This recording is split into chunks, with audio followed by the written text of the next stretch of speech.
the goal is to have end-to-end infrastructure so that a brokerage can use it, a fractionalized property platform can use it, and we can have, how do you replace the MLS is the question that we're answering. And the way you do that is by pushing the entire transaction on chain, by making it provable and permissionless.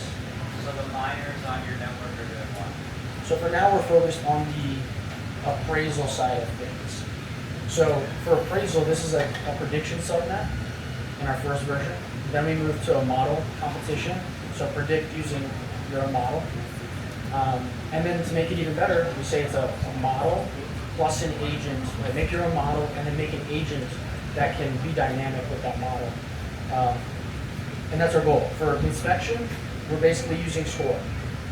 So using Score with custom instructions, this is a computer vision subnet. That is what we're doing. And it goes on and on and on. So yeah, that is the goal of Resy specifically.